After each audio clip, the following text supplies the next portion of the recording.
I can't do it. We'll do it live. Do it live! I'll write it and we'll do it live! Mister, will you please wake up? Malone will inbound. Fisher's in the game. Walton, O'Neal, and of course Bryant. And everyone is paying attention to Kobe Bryant. They start with Shaq. He gives it to Walton. Here comes Kobe. Less than 5 from way outside. Got it! Oh, man! With 2.1.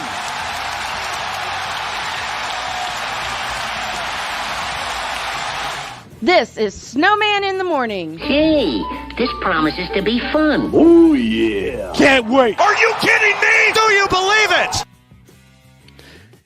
And the 2022 NBA Finals is set. Good morning, everybody. Welcome to a Memorial Day edition of Snowman in the Morning with Cole Johnson. I am one half of that dynamic duo, Cole Johnson. And this is Monday. So you know we are joined every Monday by one of our super friends, so to speak, the man behind the Stuck in My Mind podcast and Real Wise Productions, the one, the only, Wise with a Z, not an S, El Jefe. What's going on, brother? Everything is good, man. Everything is good. We'll probably later talk about what you experienced in Orlando. No doubt. But yeah, on tap today, we'll, of course, lay out what happened last night, Game 7 between the Celtics and the Heat, preview what is to come in the finals. Of course, that game starts, the series starts Thursday in San Francisco. Didn't matter which team advanced. We'll dip our toe into some more NBA waters, and we'll swim the NFL waters too. And of course, we'll talk about what Wise did last week. But first, we're going to get some business out the way. So if you want to be amongst the fam, you know, when you go in the chat and you see you see what you see on the bottom of the screen, if you're viewing us, we are live on YouTube. That's right. We are live on YouTube. Just go there, or you can go to Facebook Live too, but you can go to YouTube, youtube.com/C/Snowman in the Morning 50. That's Snowman in the Morning 50. That's Snowman in the Morning 50. And you will be amongst the number, the fam. You know, like Sig Dicky, like A Pizzle, like K Peeps, or Ryan McCarthy, or Andrew, or Ethan, or Aunt Tricia, or Latine, or that Critical Broncos fan. Be amongst the fam, because we get the juice from whenever you all comment. And if you feel led in your heart to donate, well, you can just check that ticker down the screen. The address is paypal.me/snowman2172. It's paypal.me/snowman2172.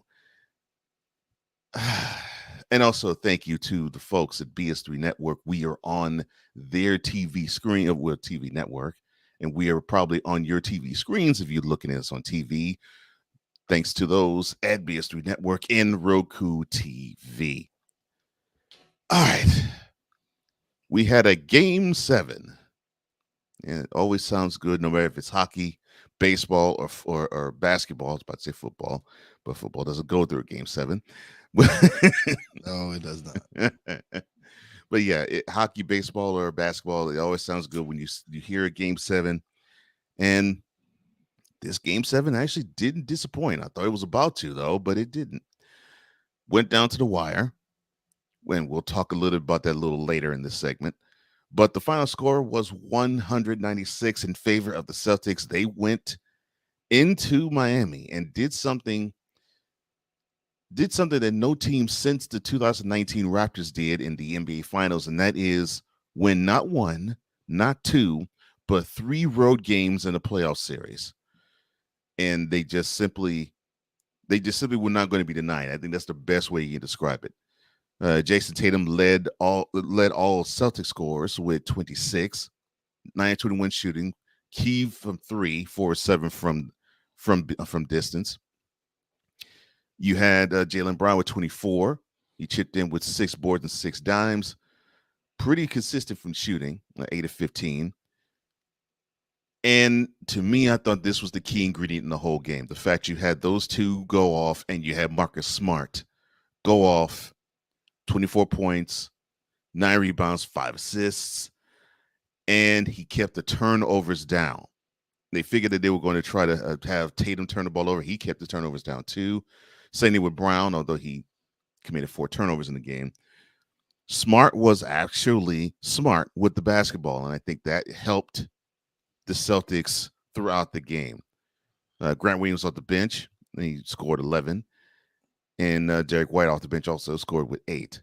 Now, for the unfortunately game but going home Heat, Jimmy Butler, he had a 47-point performance Friday. He backed that up with a 35-point performance with 9 boards.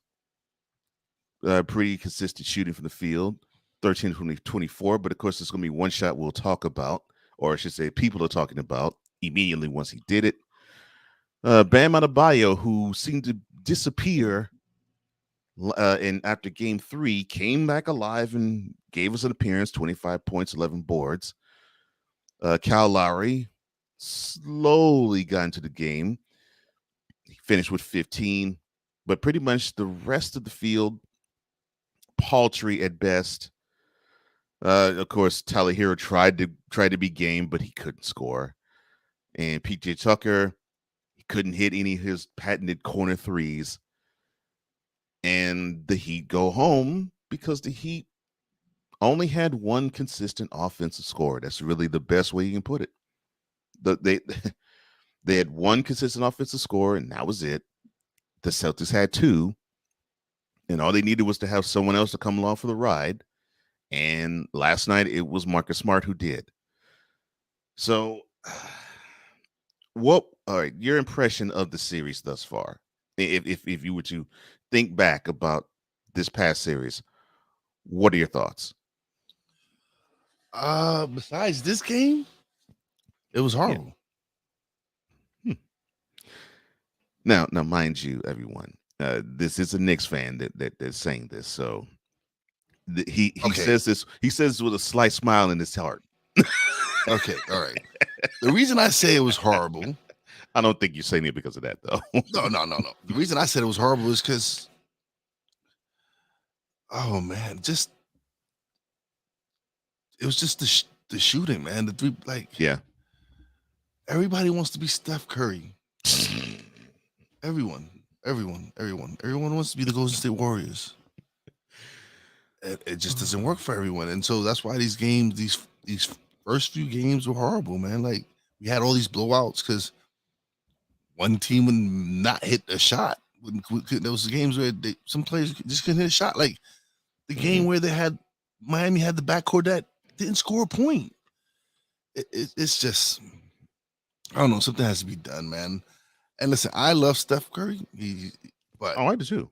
Everyone is not Steph Curry. People, stop it. Yeah, I love Steph Curry too. The problem I have is the similar problem as you do, and that is people think that, well, since you have one guy who seems to have the green light to shoot from distance, and he's getting the pub and he's getting the love, well, heck, I can do the same thing.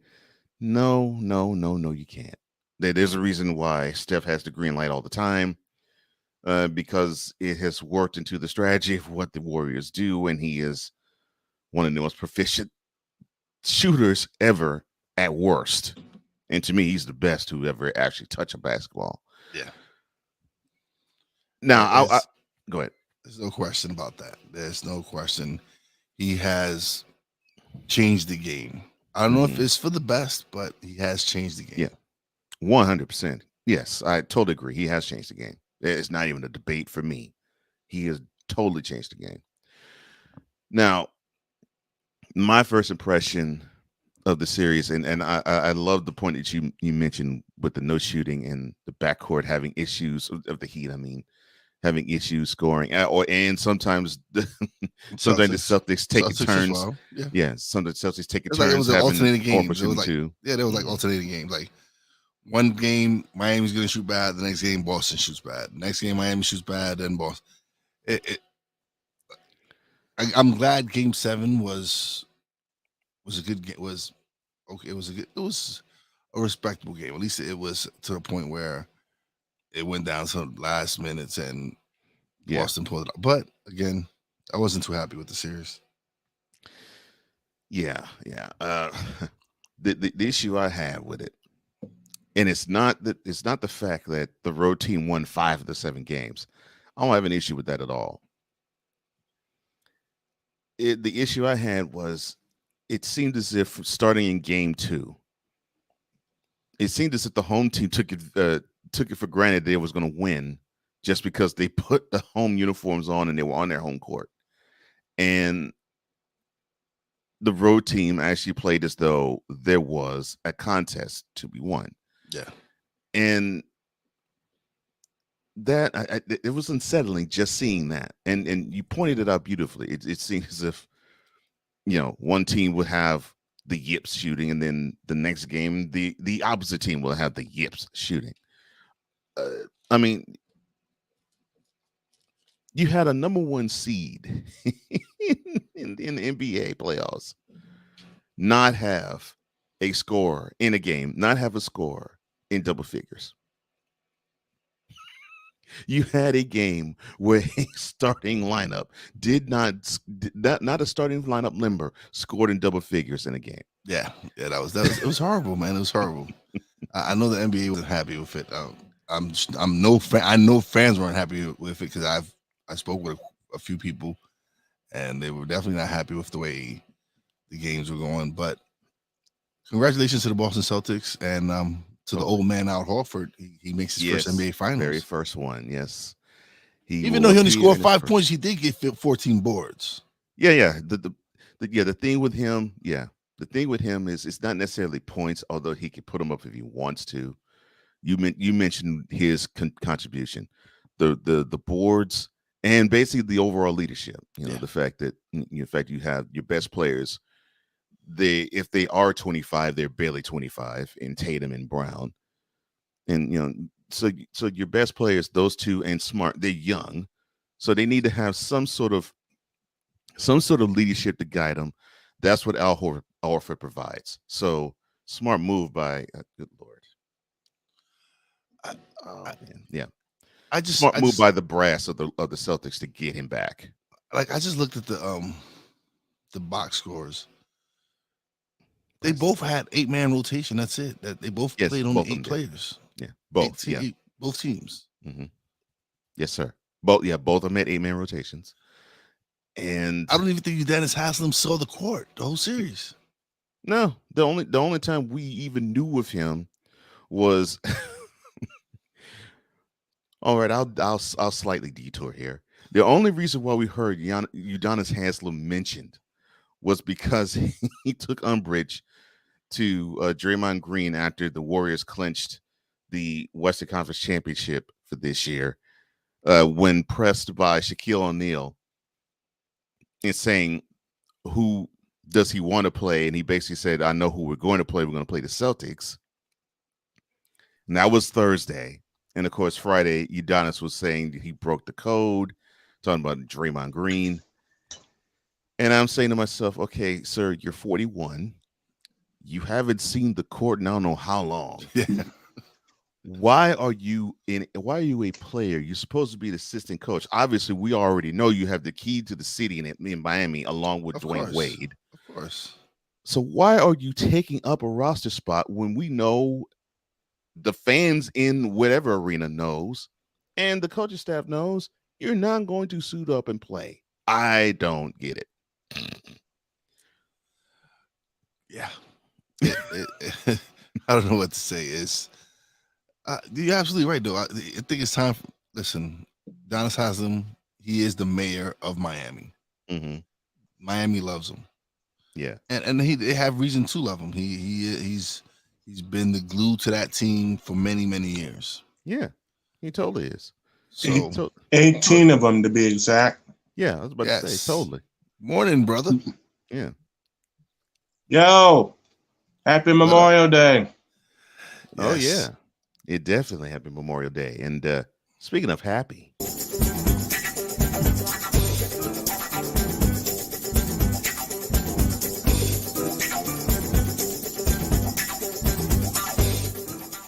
If I were Joel Embiid, I'd run like hell. Urbingologist, why is your leader a horrible basketball player?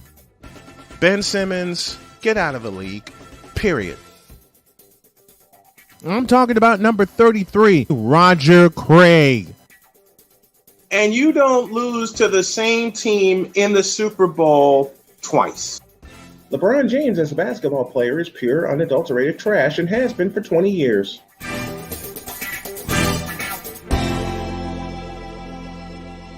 You see the man, you see the name. Welcome my other half of the dynamic duo, Brian Snow, to the program. How are you, sir? I'm great. I took all my medicine this morning. I've had my breakfast. I'm not allowed to skip a meal, according to Dr. K, and I'm not going to skip a meal, so I had some cinnamon toast this morning. And Hefe, good to see you, my brother. What's going on? Well, I'm feeling good. That's good to hear. Good to hear. I'm up. I'm walking. I just did a couple rounds of stairs. I'm a little wobbly physically, but that's just me getting my legs back under me. mhm. I'm feeling terrific. And Wise, I'm mad at you. You're drinking coffee. Yes, I'm drinking coffee. Yes, I am. I am drinking coffee. And remember, folks, with us, it's not coffee, it's coffee. Coffee, Lord. It's coffee. Oh, my goodness. All right, so. All right, so I got a question.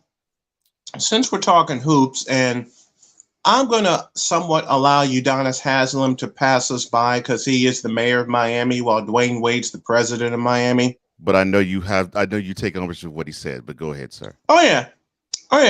I'll save that for a Snowman's take later in the week. Okay.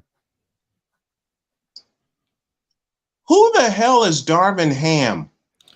We'll get to that a little later. Yes. Let's not bash Darvin Ham just yet. If I'm Darvin Ham, I'm taking the job either way. But I'm saying we'll talk about Darvin.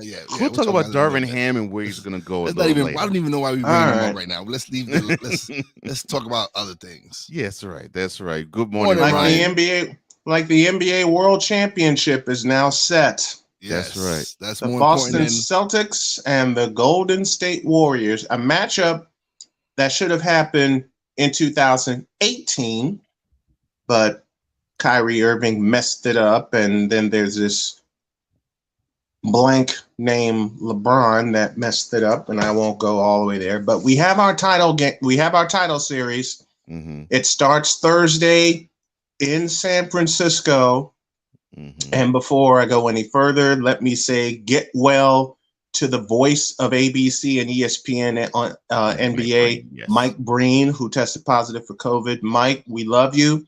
We missed you. Mark Jones, outstanding job. He did a wonderful last job. night in a pinch. Outstanding job last night. Soon, the voice Get well, Mike Breen. Get well, Mike Breen. And he said he expects to call game 1 of the World Championship Series. And since it's the Celtics and the Warriors, we can truly call it a World Championship Series. Yes. That's Ryan joins us this morning. What's Mr. up, Ryan? Says, good morning, gentlemen. Coffee. Yes, Ryan. Coffee. I love it. You segued me beautifully to where I wanted to go next. So, all right. So you have the Celtics, you have the Warriors, and I think it is a matchup that I sort of like. You have a team that is strong offensively on one side, and you have a team who's strong defensively on the other. All right. Without going into predictions, what is the main key to a championship parade or victory or celebration on an NBA court for either team? So what would be the key for the Warriors to win the championship? And what would be the key for the Celtics to win? One. That's easy. For the Warriors, keep playing at 100 miles an hour. That's easy. But see, the difference with this Warrior dynasty, this part of the Warrior dynasty and the one in the past, they play better defense. They get after you. They go 100 miles an hour on both sides of the floor. Not to say they haven't done it before, but if you look back at the way that they played, especially against Denver to open the playoffs, I borrow from Phil Jackson. They turned the Dobermans loose. And you know what? A big difference between those past championship teams and this one is they have a mixture of veterans and young studs. Yes. It's a big difference. Back then, you had mostly veterans and not many young players coming in. This Golden State Warriors team is infused with some young blood in there. You got Jordan Poole, you got Wiggins, you got a couple of players there that are capable of doing big things in this playoffs. So to me, it's going to be exciting. I love it. I love the matchup. Same. I love the matchup because I know Boston plays a great perimeter defense. So yes, they do. We're going to see. It's going to be a great matchup. It'll start in San Francisco and then we'll end in San Francisco, and I'll leave it at that. I won't make my prediction until Thursday when the series tips off from San Francisco. But I have a warning for the Boston Celtics. If you thought it was loud in the Chase Center in the early rounds, it's going to be louder than hell for the NBA World Championship. Yeah, it's going to be real loud in San Francisco. Sig Diggy, what's up, homie? He says, "Good morning, everybody. How was everybody's weekend? I do not want to go into it, but I'm alive and I'm happy and I'm well. I'll put it that way." I had a great few days, man. I had a great few days. It was a great experience for me. I had a picnic in the park on Sunday with my beautiful wife. I'm good. That sounds like, and it's gonna be warm today. We're gonna sit out for a while and just chill. I'm gonna make sure I get the podcast up. Yes, I am back at work. Oh man, Sick Diggy has a great question. If you'll put this up, how much was taken out of the Celtics after Game 7?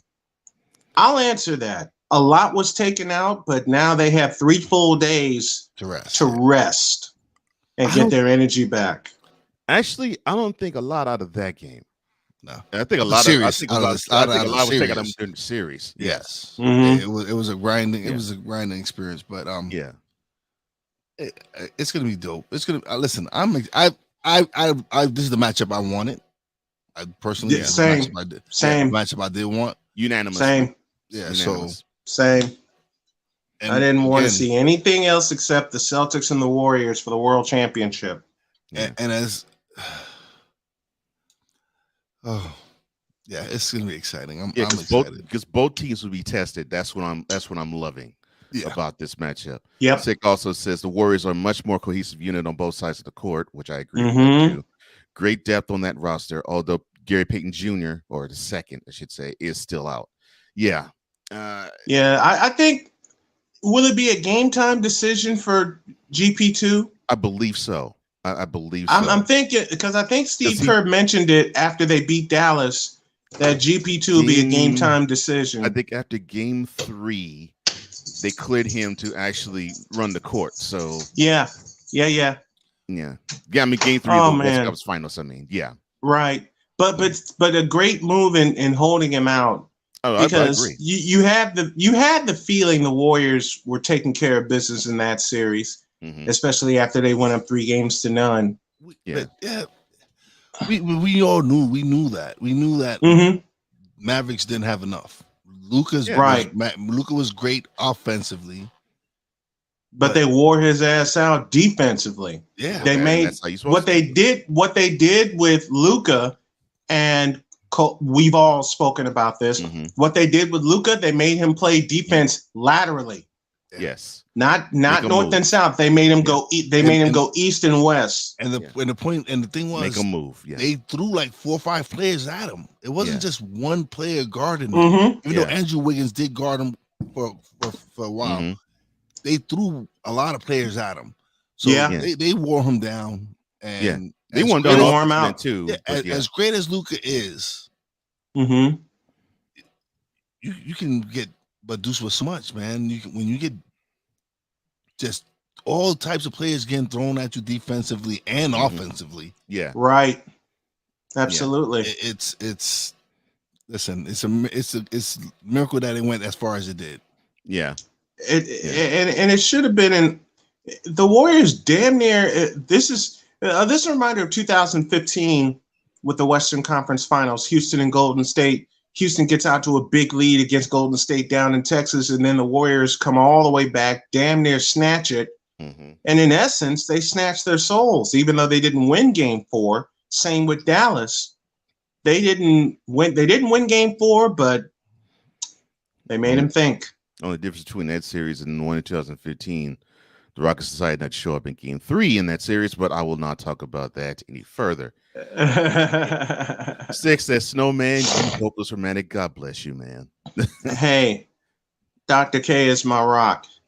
Okay, and she just got on me this weekend. She was like, I need you. So I've been up, I've been walking, I've been using a walker, been using a cane. But hey, we had a picnic yesterday. We talked a little basketball. And my wife made her prediction. I'll reveal that Thursday. All right. I want to see what Dr. K picked. Yeah. I'll be tuning in for that. Yeah. 6 that Snowman. I'm pretty sure Steve Kerr and the Warriors were watching the game and studying tape. Yep, definitely. And Warriors overworked Luka Doncic as they did Nikola Jokic. Take either man out of his element or depth into deep waters. Yep. The old school philosophy, and to me, with Doncic and Jokic, the old school philosophy, and correct me if I'm wrong, gentlemen, the old school philosophy for an offensively strong player is 2 things, and you mentioned it earlier. Send many different bodies after that offensive player on the offensive end, and have a couple of them actually be physical and body him up. Yep. And on the defensive end, and you said it beautifully, Brian. You don't have to make them play north-south. Make them play east-west. Make them play east-west. When it comes to defensive end, make him have to laterally move. Because if you do that, you will get him out of position more often than not. And how many times was Luka caught out of position in Game 5? Yeah. Now with Jokic, I look specifically at Game 5 of the West Finals. How many times was Luka caught out of position, especially defensively? Yeah. Now, I will say this.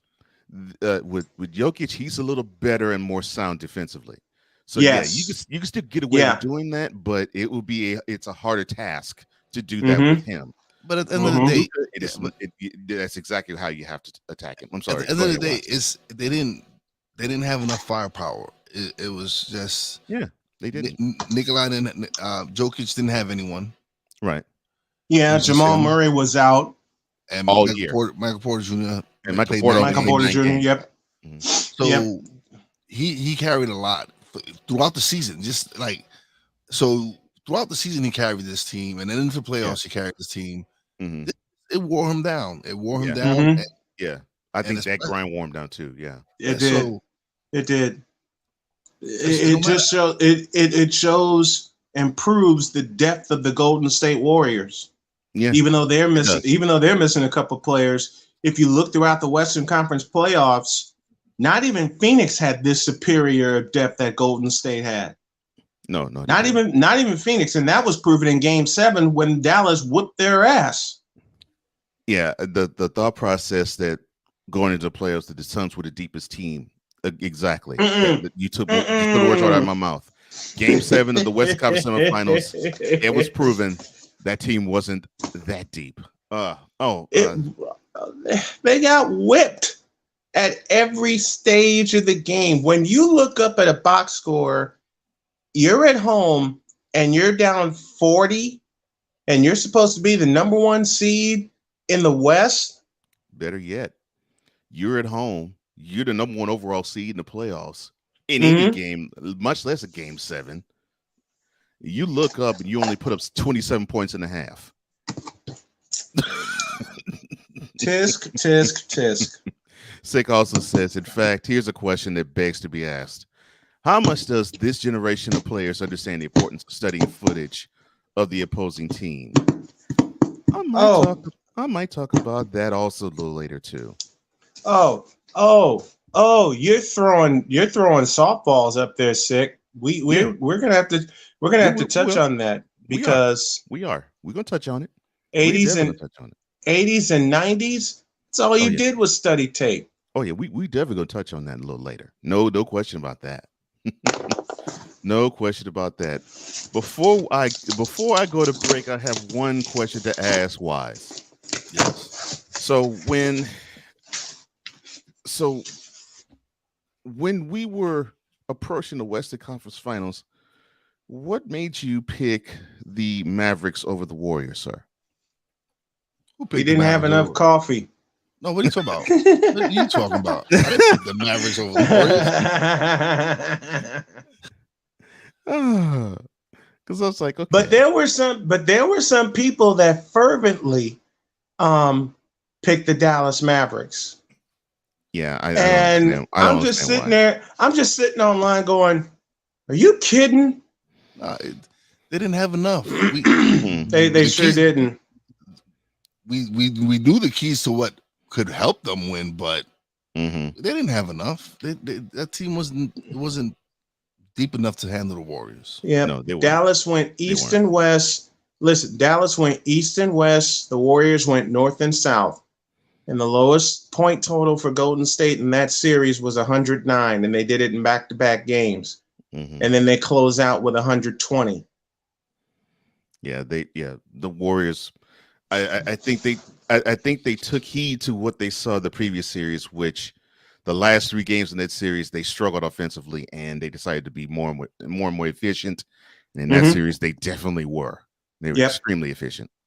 Oh, and give me a quote real quick before we go to break. I will. Stephen Curry set the whole thing up, this whole playoff run up after they lost to Memphis in the play-in game last year.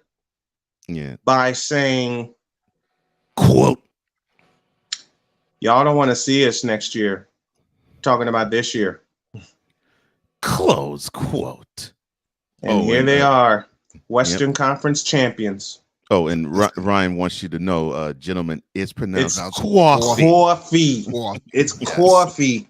As I unbox the thing here, let's go to break. Yes, and when we come back, more around the NBA World Championship Series. We got a discussion on Darvin Ham and wonder who the hell is he, and we got a few more things to touch up on. It's the Memorial Day edition of Snowman in the Morning with the triumphant threesome of Wise, Cole, and yours truly. Back in a flash.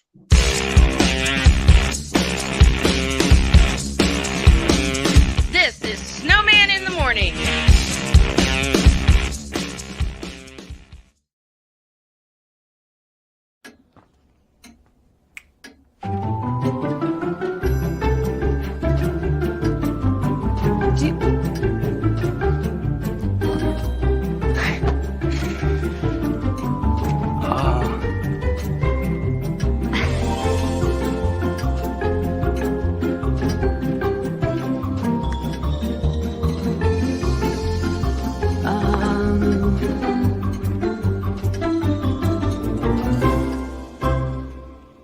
Listen, you're my friend. I noticed you haven't really been yourself recently. Yeah, I feel like something's up. How are you? Are you okay? Is there anything you want to talk about? I just want to know how you're feeling. And listen, even if you don't know what to say, I'm here to talk. No matter what you're going through, I just want you to know I'm here. I've got your back. When you want to talk, I'm here.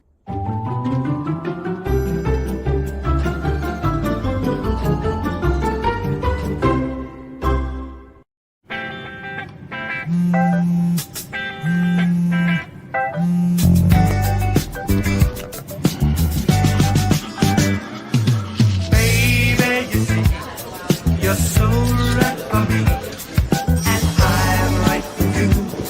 I love the things you do, like sweet tasting wine.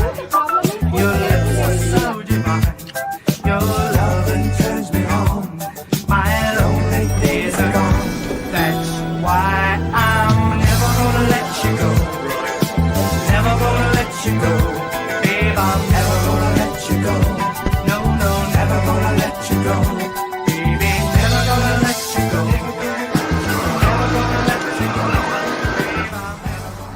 Here you go. Thank you. Thank you.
Hey guys, it's me, Isabella Gomez, filling in for Smokey Bear because he's got more to say than just... Only you can prevent wildfires. Like, if you're outside enjoying a barbecue, don't let a hamburger distract you from fire safety. Make sure you aren't dumping your hot coals or ashes onto the ground because that could start a wildfire.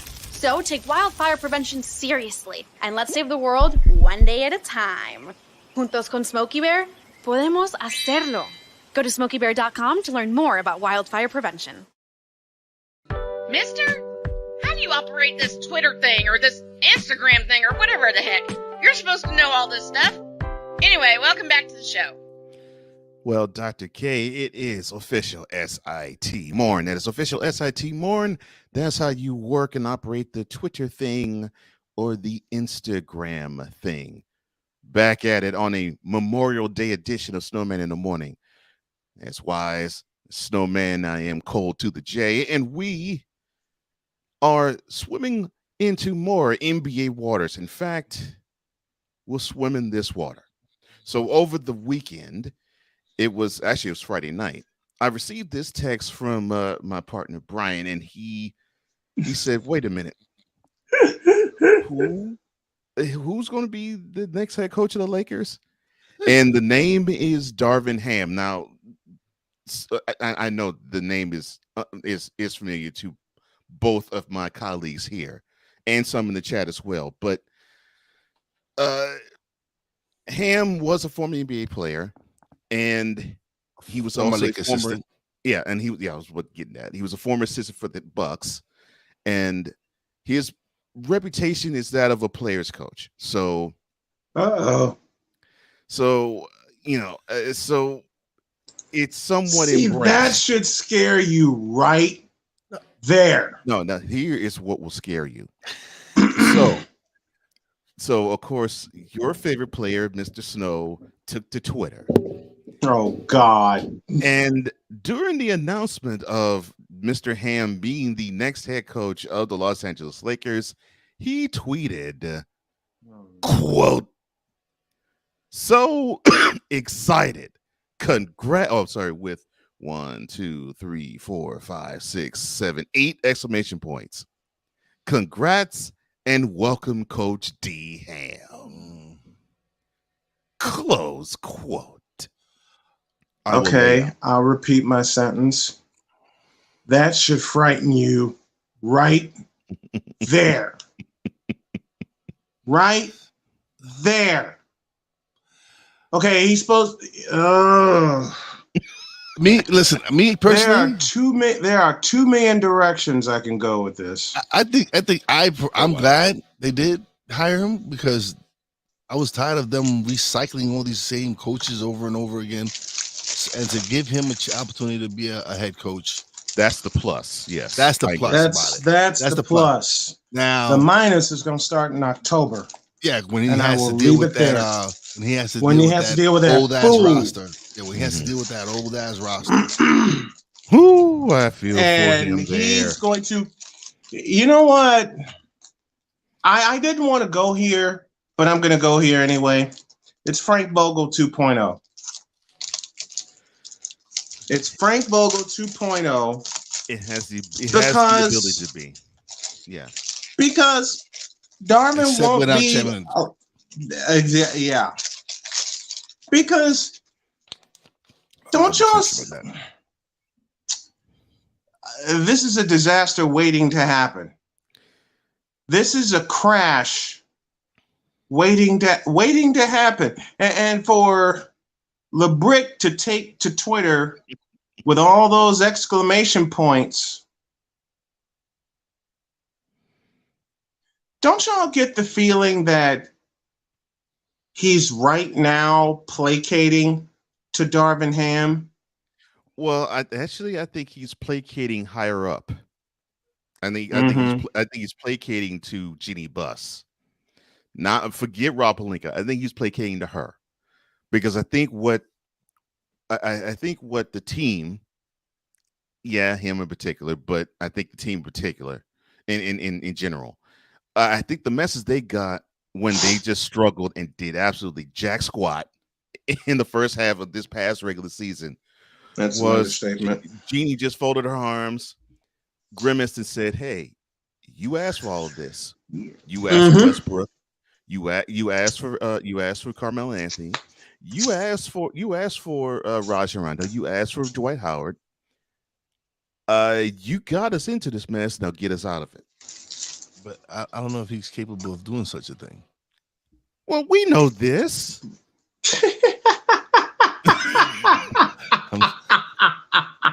I hate to state the obvious, but we know this. But sometimes I obviously need to be stated. But we know this, of course. I think what the rest of NBA fandom is starting to realize, what the Lakers organization realized this past year, and what a wonderful fan base that is obsessive with the guy still won't realize, is that this is not the same guy that played in Miami a decade ago. That you just can't flip the switch with him anymore and expect the bad to turn to good. It's just not happening. Yep, it sure isn't. And it's like Wise said, they got to deal with his old ass roster, which backfired. Oh God! Already. Yeah, and it's going to backfire, and it's going to backfire again, because they're going to take Darvin Ham completely out of the equation. See, the person I applaud is Jason Kidd. Why do I applaud Jason Kidd? He saw the handwriting on the wall, especially after the Lakers won the bubble championship, and said, "Hell with this, I'm out of here." Yeah. And listen, he said, "I'm gone. Forget it." Listen, I would be gone too. Like, he saw that roster that was being he saw it. He saw the Lakers digging up Egyptian tombs to get these players. He saw that. It's just ridiculous. It's utterly ridiculous. Yes, it is. Going to the fam. I'm getting to them. Okay.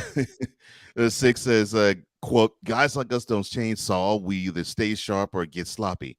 He says that's Brad Pitt's character, Rusty Ryan, to Carl Reiner's character of Saul Bloom in Ocean's 11. Sick also says, "Snowman, now I gotta get that John Witherspoon coffee bit from the Wayans brothers," as he smiles mischievously and rubbing his hands. Oh boy. Oh boy. And he says, "Good morning to you, Ryan, and happy Monday to you." New family member, Gangdahar. Gangdahar, good to have you. Good to have you, sir. He says that's the plus point for particular players. Yeah, talking about our last segment. I agree. 6 says, "Cole, I actually had to look Darvin Ham up." See, the thing is, Sick, most people have to look him up because he's not that name that rolls off your tongue. And to actually a broader point that Brian mentioned earlier, what will actually make you believe what he is saying is true in terms of he's saying that this is Frank Vogel 2.0.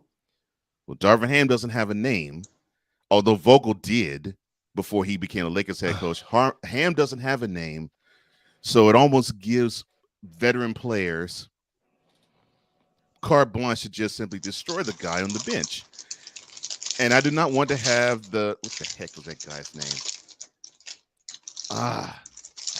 The coach when LeBron was in Cleveland, the coach that came from Israel. David Blatt. David Blatt. I believe you might have that situation come up again. Mm-hmm. And I don't want that. I don't want that for Ham. I don't. Because he's a guy who deserves to have a legit opportunity and shot. Mm-hmm. And it's right there, but unfortunately you got people in the way. Yeah. Yeah. Six says it's times like this I'm glad I don't need pork. Heck, I'm glad I gave up meat. Yeah, I don't dig on the swine either, Sick. He also says that Darvin Ham I'm going the same way. He says Darvin Ham is basically the new fall guy. Yeah. And we're not talking about the TV series. Did I not basically? We're not talking the TV series. Hey, Cole, did I not basically convey that message to you Friday night? Yeah, you did. I just don't want Darvin to be that. But yes, a team that has number 6 running it. Mm-hmm. Unless you are a big name, and it could be it definitely would help if you had coaching pedigree.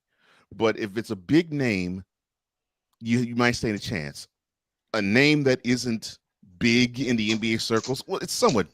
I won't say Darvin Ham's name isn't big in NBA circles, but it's enough of a presence in NBA circles. But it's not to the point where it's like a Mark Jackson or a veteran coach doesn't want to David Stotts, right? A veteran coach doesn't want to go into that situation. A veteran coach is looking at that situation like, hell no, why would I want to go with that roster? I'm glad you said that, Wise. Not even veteran coaches that have seen already what it's going to be like, or saying, I don't think so. I will give you for an exhibit A, Mr. Juwan Howard, the head coach of the Michigan basketball team. He decided to stay at Michigan and come into the NBA. Listen, yeah, I'm not taking it. I'm not taking a hold of that. He didn't even want to take an interview. Nah, dog. I'm good over here, dog. Now, for those who are unaware, Juwan in his latter days as a player played alongside of LeBron back when he was a Heat member. So he already saw what was coming up, and he's like, and I'm supposed to take this about almost a decade later, and it'll be better for me to coach 18, 19, 20, and 21-year-olds. No, I don't want to coach guys who are almost as old as I am. I don't think so. Mm-hmm. 6 says, and then I talk about the popular video game, talk about the new fall guy. Sick also says, everybody knows LeBron James has never, let me say this correctly. Everybody knows LeBron James has never, and the Sick means never, taken responsibility for any of his career. Why would he start now? Yes. Why would he start now? Plus, Sick says, Juwan Howard's wife and sons are the biggest reasons why he chose to stay Michigan. Mm-hmm. I'll put a slight caveat to that because, yeah, I believe that is, but I will put a slight caveat to that. His wife and sons are the biggest public reasons why he chose to stay in Michigan. Mm-hmm. But his personal, his other reason is like, why the hell would I want to do that to myself? And to me, I think that's the biggest personal reason. It's like, I'm not going through this. If I'm going to make the jump from the NCAA to the NBA, I'm going to have to do so with a team I know I can influence. I know I won't be able to influence that. No, listen, to me, I see all this that they're going through now. All this that they're going through now explains why Magic Johnson got the hell out of Dodge 3 years ago. Yeah. No. Yep. Like, no, you disgrace one of if not one of the greatest Lakers, if not the greatest Laker. To me, greatest Laker ever. Mm-hmm. You disgrace him like that. I don't blame him. I just don't blame him. I know. I don't either. 6 says, Cole, does Juwan Howard have his sons attending? Yeah, at present, he does. He has both his sons attending and playing for Michigan. Yes. Yes, he does. And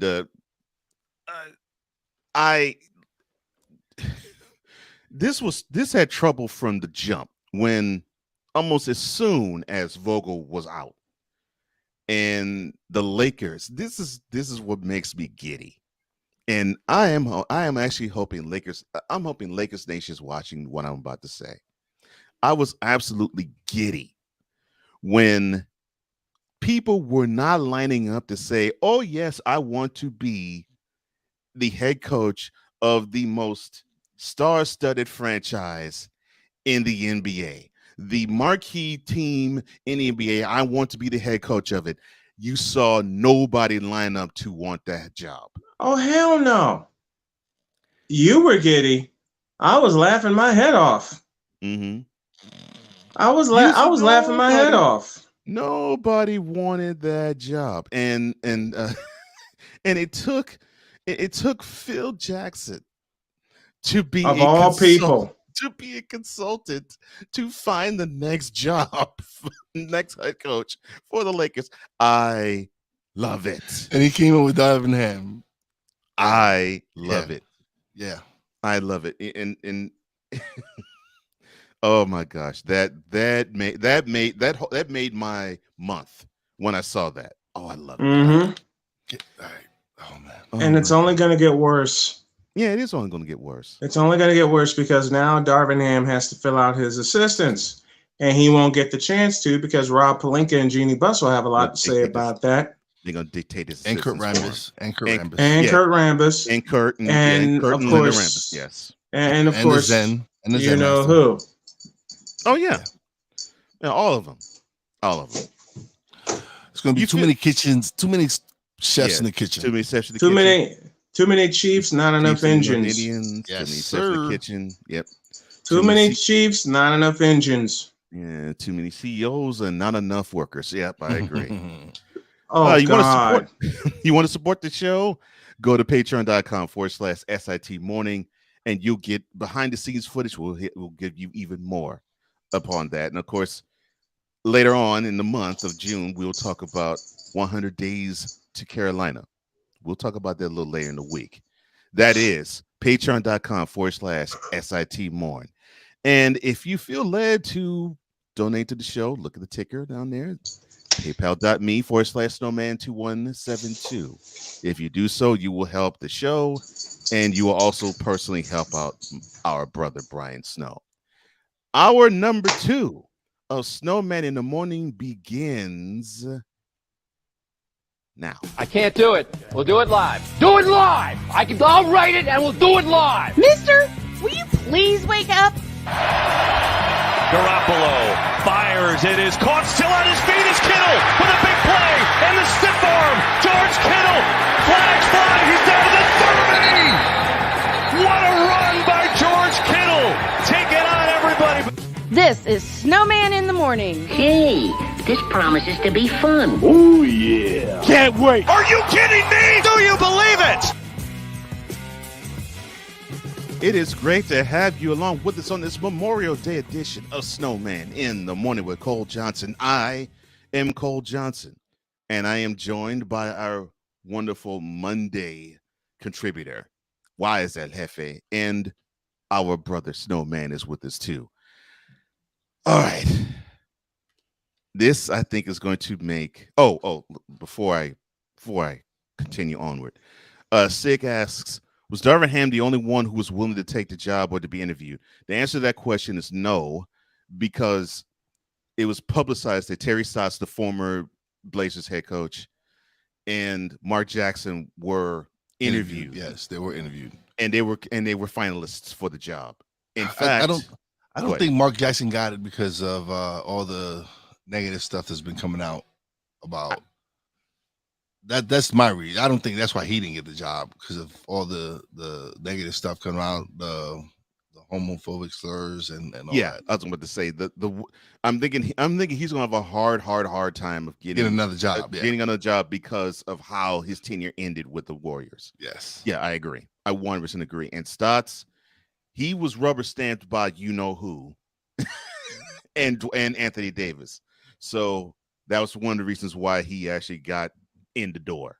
So no, Ham was not the only one who was willing to take the job of being interviewed, but I firmly believe he was the one who got the job because there's more that they can use in terms of making him a puppet. And I hate to say that, but that's how I feel. And with Stotts, it wasn't going to be so much so. And also, I think Quinn Snyder was considered for the job. But I don't think he interviewed for it.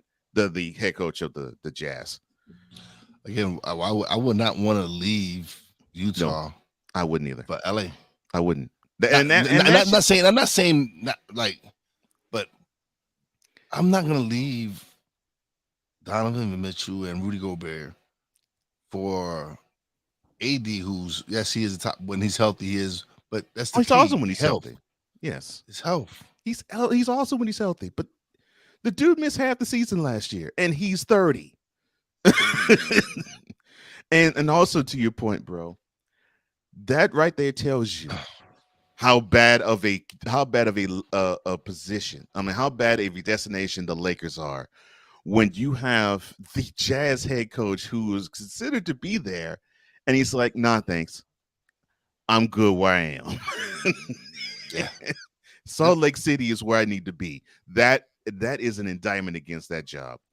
BS3 Network, the fam there says, "Good morning, fellas in chat." And good morning to you, the fella, the fellas and the queen, Ben and Irene and Ben and Ivan. Morning to you all. Six says, "Here's something to make matters worse. The 76ers trade James Harden to the Lakers for a draft pick." Look, man, I think I might later in the week just lay out all of these false and rumored scenarios that have so many players going so many different ways to alleviate the Lakers' woes when it comes to salary cap and draft picks. Some of these trades are ridiculous.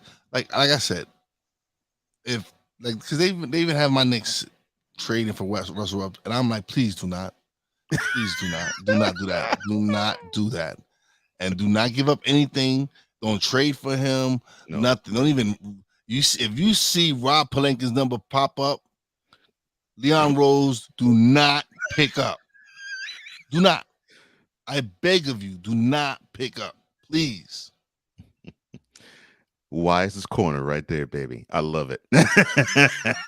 I love it. I love it. Now, this will probably make, well, I think this also make Wise smile too, but this definitely will make my partner smile as well. James Worthy had something to say, and this goes to what you said earlier in the first hour sick. When it comes to today's NBA players, Mr. Worthy, who many want to basically just brush aside and say, well, he was just a bit player on the Showtime Lakers. Try 1988 Finals MVP and Hall of Famer. He was on the Detroit radio show Stoney and Jansen, and he talked about the state of the NBA today. And so the three-time champion took a critical shot.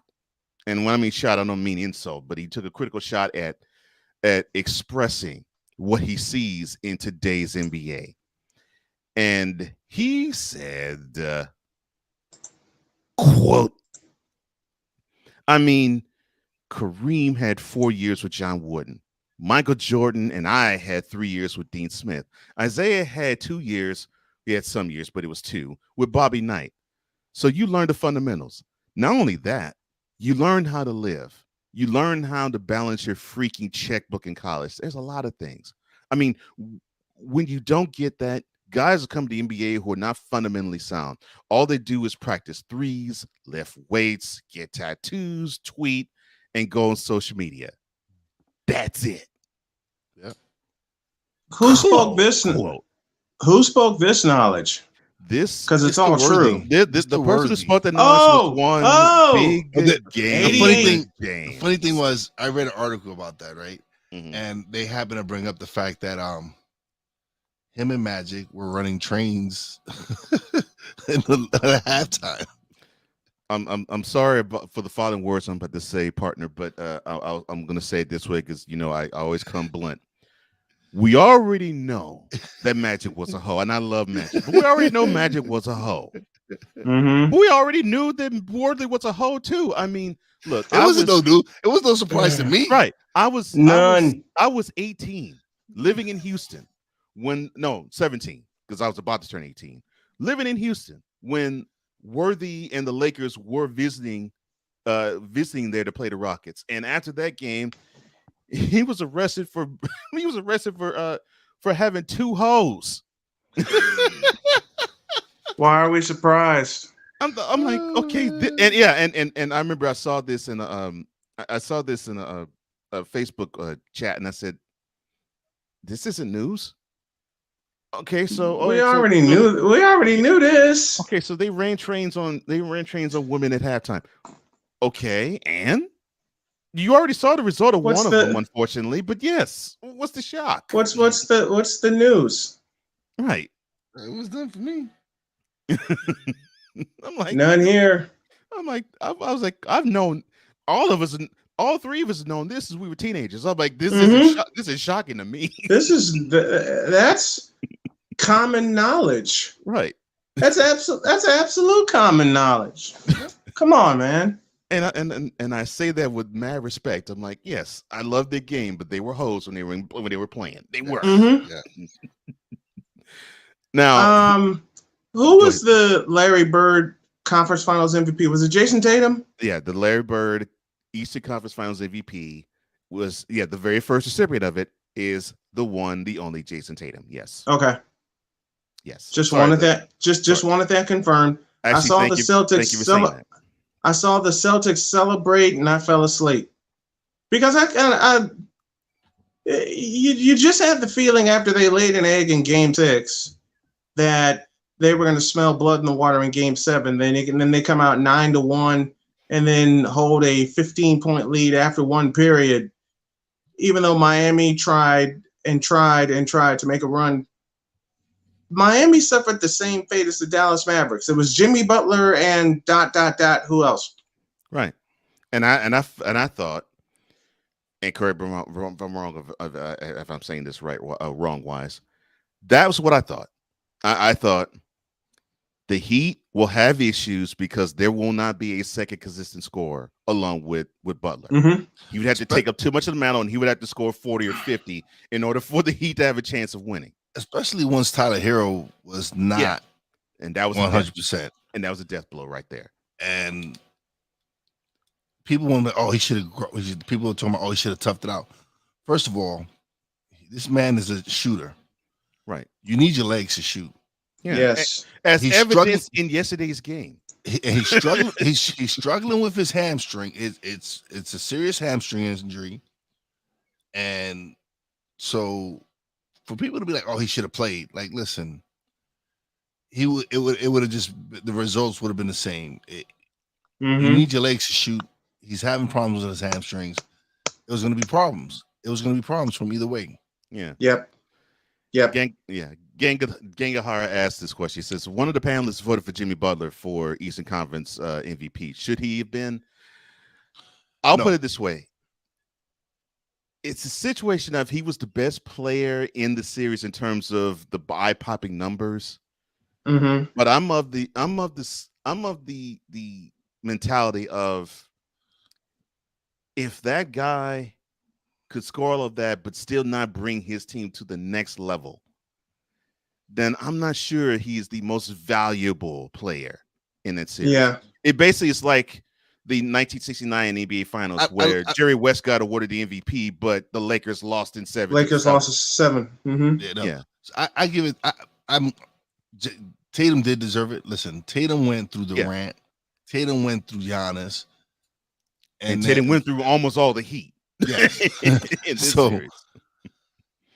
So to me, he deserved it, rightfully so. Yeah, I got no issue with none. Tatum. Zero. None. Zero. None.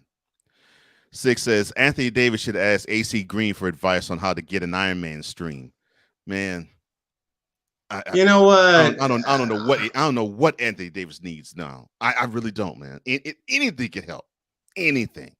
And I guess asking AC Green for that could help. But yeah, go ahead. But he's far too into his career. He's far too gone. He's already 30. Yeah. Anthony Davis is far too gone in his career to ask for any kind of advice because he's yet to play an 82-game season. Yep. Yet to play 82 games. I think he only played 75 once, I think. Mm-hmm. And that was in New Orleans. Yeah. Yeah, it's just there's no benefit. Look, I'm going to say a statement, and I'm gonna lob something up for you guys, especially you, Cole. Mm-hmm. When I say the following statement, quote, there is no benefit to playing alongside LeBron James, close quote. Well, I think what we're now starting to see is that most certainly it's not a benefit in playing with him at this point in his career. And I say it from the standpoint of, and Chris Bosh warned Kevin Love of this. Yeah, he sure did. It is now his show. And it's more apparent that it is now his show because you can't have the secondary story of, and he can lift the team to a ring. It is now his show. It is, it's, I mean, we started seeing it this year where it's like, well, the Lakers got trounced by 28, but LeBron scored 30. You're starting to hear that now. Mm-hmm. I'm over it. Especially second half of the year. Yeah, it's ridiculous. Listen, and the fact that we still continue to talk about him right now.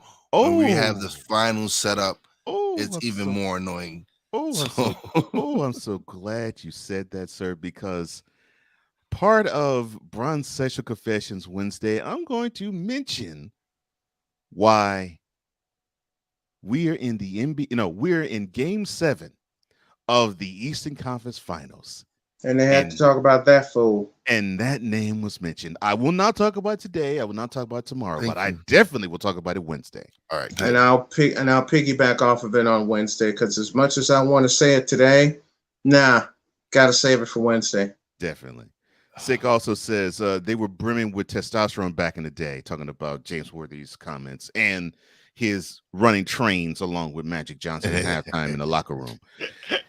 It came to a halt when Magic Johnson had that press conference November 91. Well, of course, that was the main one, November 7th, 91, where he announced that he had HIV. Mm-hmm. Yes. That and I mentioned that earlier in terms of, well, we saw what was the result of those trains that he and James Worthy ran. Yep.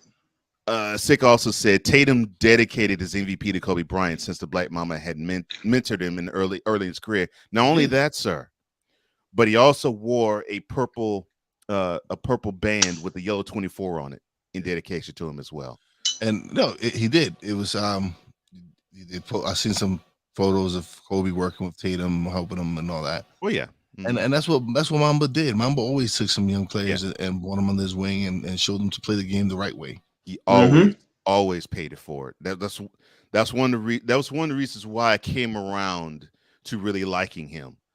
Because early in his career, I was thinking that he was like the same type of cat that most of these NBA players were. But when I saw him mature and when he got of age, and I see he would do things like this, where he would try to pass the knowledge on to Devin Booker and pass knowledge on to Jason Tatum, I'm like, okay, there's some real substance to this guy. Okay. Mm-hmm. And we're starting to see the fruit of it with the Jason Tatum. And yes, he deserved that MVP. Congratulations to him. Because to me, he was the best player in the Eastern Conference playoffs. Yes. He was. He was this year.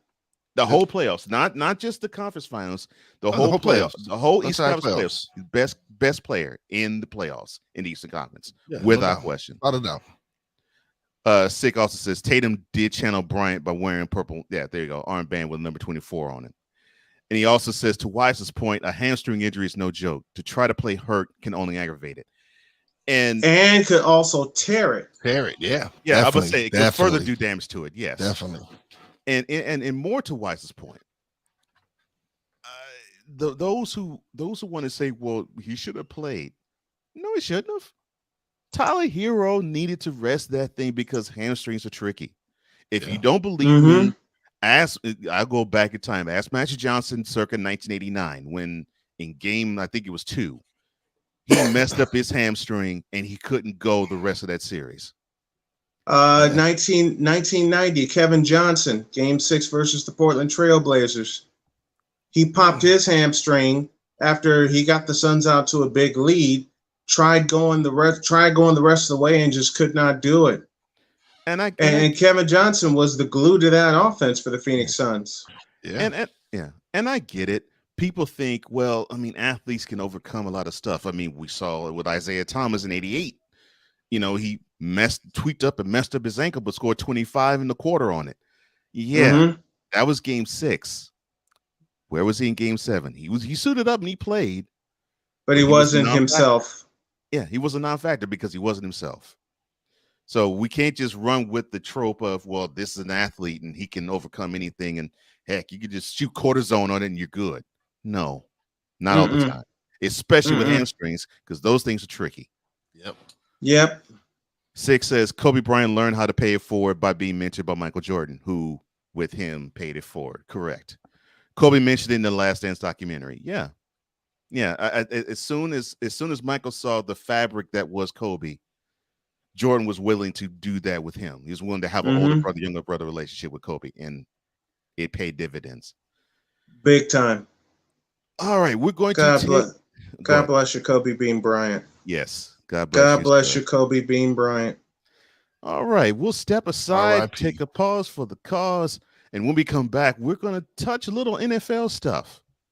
Oh, really? NFL? Oh, yeah, a little NFL. Why not? We got a show that we just don't talk NBA. We can talk other things. This is true. Yes. With Wise, it would be Snow. I am Cole Johnson. This is Snowman in the Morning with Cole Johnson.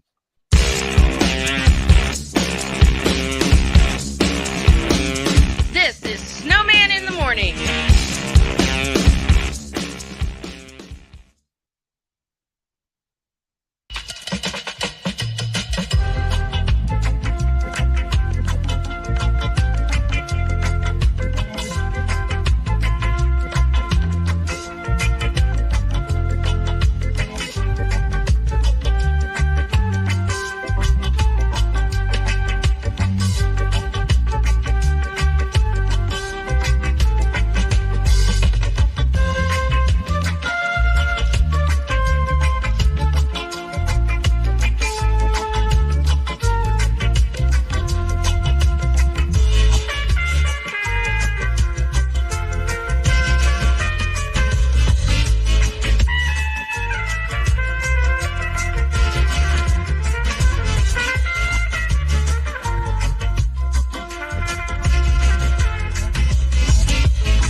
Listen, you're my friend. I noticed you haven't really been yourself recently. Yeah, I feel like something's up. How are you? Are you okay? Is there anything you want to talk about? I just want to know how you're feeling. And listen, even if you don't know what to say, I'm here to talk. No matter what you're going through, I just want you to know I'm here. I've got your back. When you want to talk, I'm here.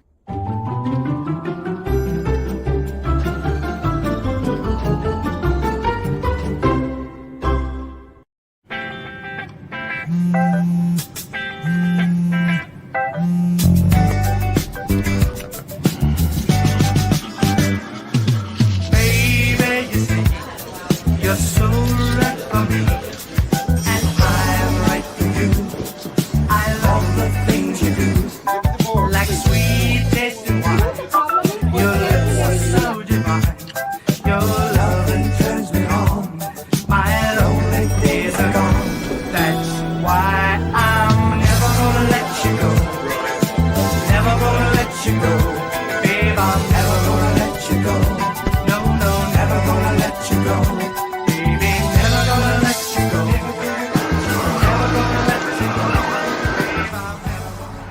you go.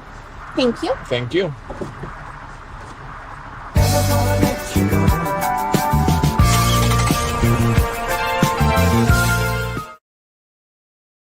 Hey guys, it's me, Isabella Gomez, filling in for Smokey Bear because he's got more to say than just... Only you can prevent wildfires. Like, if you're outside enjoying a barbecue, don't let a hamburger distract you from fire safety. Make sure you aren't dumping your hot coals or ashes onto the ground because that could start a wildfire. So take wildfire prevention seriously and let's save the world one day at a time. Juntos con Smokey Bear, podemos hacerlo. Go to smokeybear.com to learn more about wildfire prevention. If you can celebrate Christian McCaffrey having a 1,000 season, if you can celebrate Marshall Faulk, who had a 1,000 season by electing him into the Hall of Fame, then why can't we celebrate the guy who originated the 1,000 season with a Hall of Fame election? I'm talking about the one and only Roger Craig. If you want some, come get some. Welcome back to Snowman in the Morning.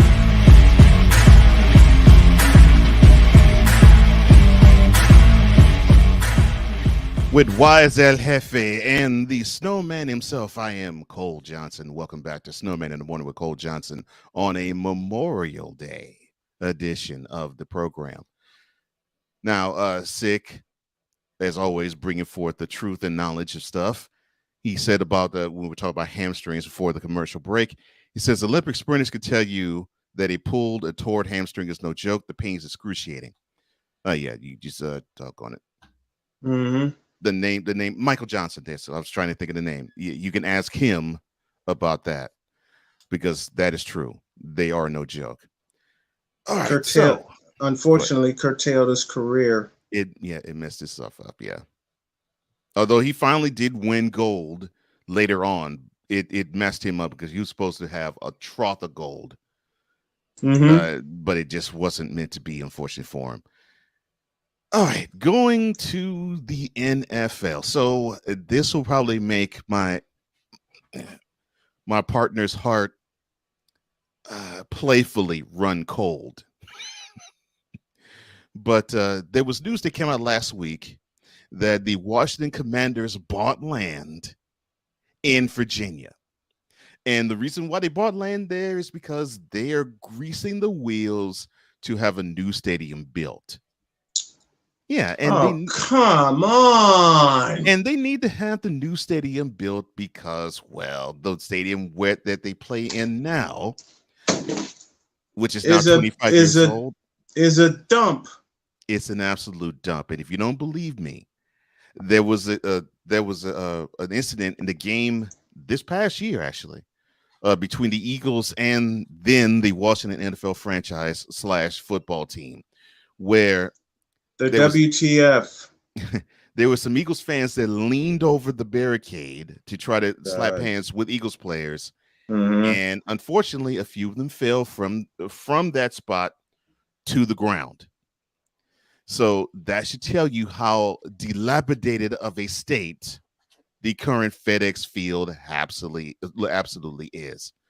So they're greasing the wheels. They want to move to Virginia and play there. So they bought land in Woodbridge, Virginia, which currently sits 30 miles southwest of D.C.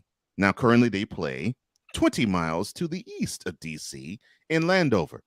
Now, the reason why I said it would make my partner's heart playfully grow cold is because, and correct me if I'm wrong, sir, in fact, I'll even do it this way. He has said many times, both solo and with me, quote, Washington should play their football games in RFK Stadium in Washington, inside Washington, D.C. Close quote. Now, before I let you take that on, the reason why they won't is I believe the current mayor really does not want to have them play there at that particular spot because I think they want to have housing built there. And I will open the floor to the both of you, gentlemen. Your thoughts. What in the Vita Blue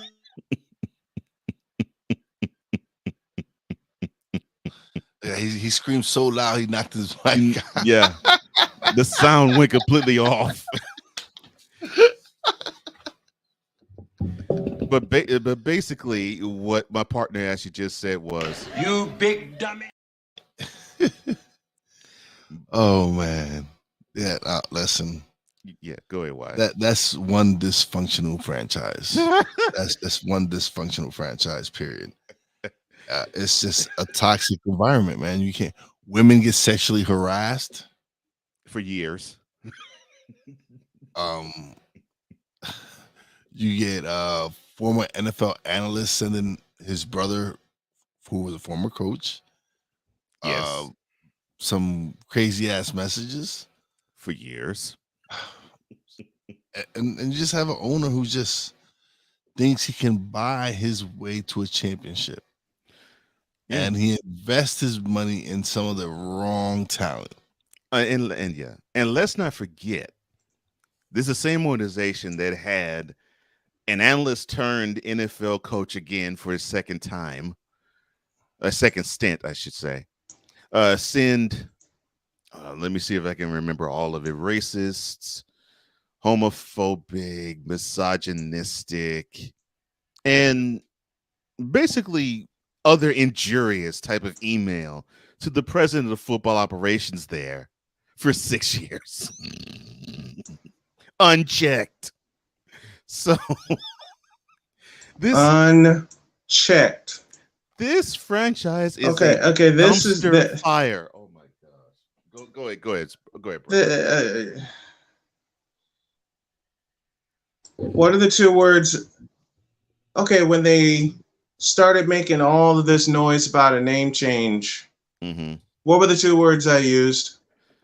The two words you used were quote smoke screen. Close quote. And now it's a bigger one. Okay. So now they want to play in Virginia instead of playing in DC where they belong. But the mayor wants to have housing in the old spot, in the old RFK spot. Right.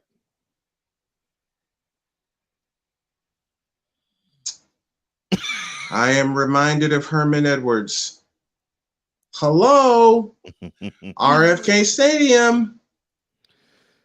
Okay, historic site. You can do. Yeah, you can. You're the mayor. Can't you allow both? I would think it would help. Wouldn't it help the populace of DC? And wouldn't it help to restore? Oh, I'm going to say something my dad used to say. Listen, and the only way to help that franchise is getting rid of Danny Snyder. That's how you're gonna save. That's how you're gonna save. That's the only way. That's the only way you're gonna save the Redskins. That's the only way. That's the only way you're gonna save the Redskins. Get rid of Daniel Snyder. Quit playing around and get rid of him. Quit playing around. Because that's all they want to do is just play around and keep them around, all that good stuff. And it's like, why? You see the Well, this will warm your heart a little bit. So, of course, this is spearheaded by the 28-year owner of Washington's franchise, Mr. Daniel Snyder.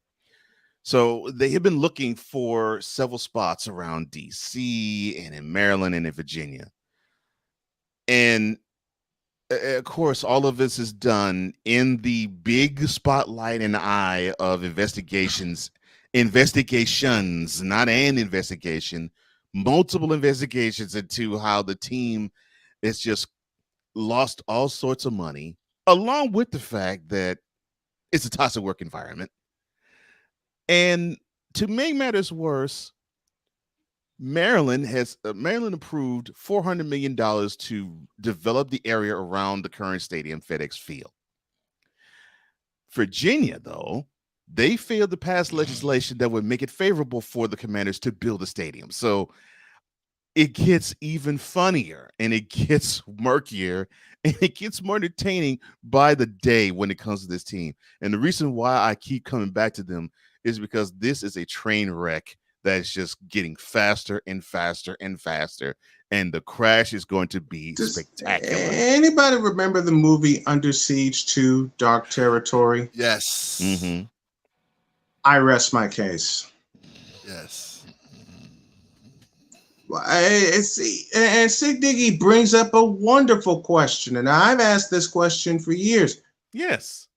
Why can't they just renovate RFK Stadium? I'm with him and you on that. Okay, I've said this on my show since they moved out of RFK Stadium and to Landover, Maryland. Okay, Landover, Maryland is a bad sports spot.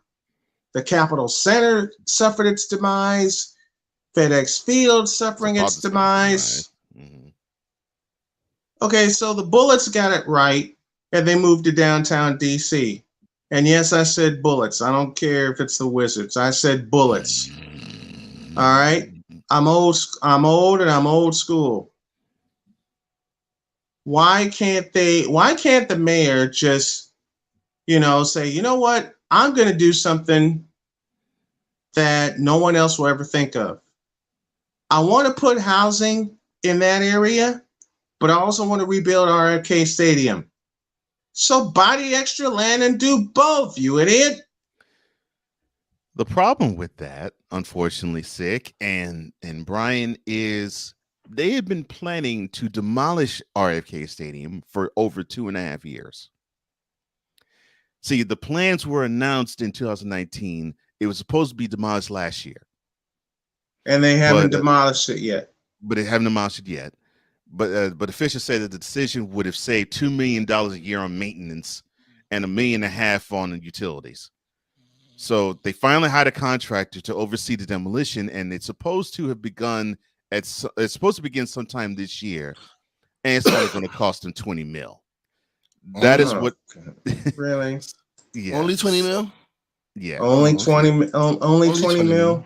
Yeah, so if they can televise and find a way to demolish Texas Stadium, which was one of the most popular stadiums in the state, outside of Darrell K. Royal Memorial Stadium in Austin. You ain't never lied, man. You ain't never lied. And I lived in the state.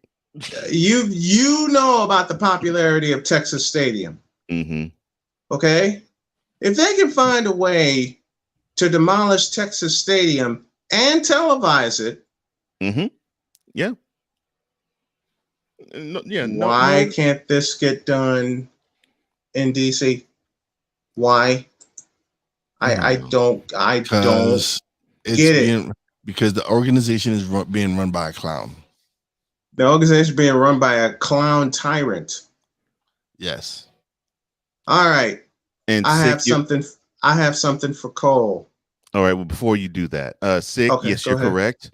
RFK Stadium is a multi-purpose facility, and yes, it is. And you mentioned the other purpose it's used for. The U.S. men's and women's national soccer teams host some of their games there. Yes, and the DC United was there too, and they decided to move out. And I think they built a stadium there too. The Nationals began there also. Yeah. The Nationals began there, and the Senators also played there before they moved to Minnesota. Yes, sir. All right.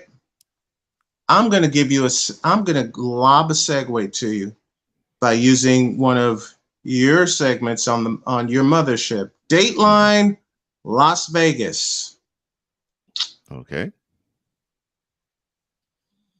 For some reason, I have been told Colin Kaepernick will return to the NFL with a contract.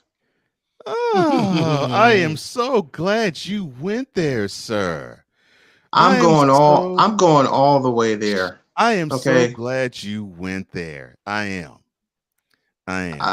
Now, I'll let you guys offer your thoughts first before I do my snowman's take. And believe me, I got fire burning in me about this. So I will lay back and I will wait for you guys to do your thing before I do mine. Wise? Oh, I agree. Kaepernick is going to land the job this year. Will it be in Oak and not Las Vegas? I don't know. I don't think so. I think somebody's going to surprise us and somebody's going to give him a contract. Listen, he is better. To me, he is one of the top 30 quarterbacks in this league. So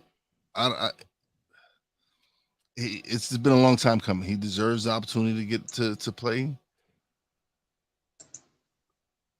I guess it just took one team to give him an opportunity to come out and but I would love to see him back on the court. I definitely would love to see him back on the field and do his thing, man. It's been long enough, man. It's since 2017. Well, yeah. It's Cole, your thoughts. It's been there. Yes, it's been that long. This really is not as much of a shock as it probably would if this happened 2, 3, or 4 years ago. But the wheels are greased by Mark Davis and saying, I think back in 2000, I can't remember, it was 2018 or 19, where he said if Kaepernick wants to be a part of the Raiders, you have my blessing. So I always thought, and I felt this in my bones ever since the NFL pushed him out of the league, and Cap pushed himself out the league too, all at the same time. Both pushed him out the league simultaneously. I always thought if Kaepernick was going to get an opportunity to be in the NFL again, it was going to have to be with two conditions. One, he's going to have to give up being a starter, and two, he would have to be with the team or an organization that would accept him. And the only organization I kept seeing was the Silver and Black. I figured he was going to be the Raiders, and it is the Raiders. And with that, I will segue perfectly into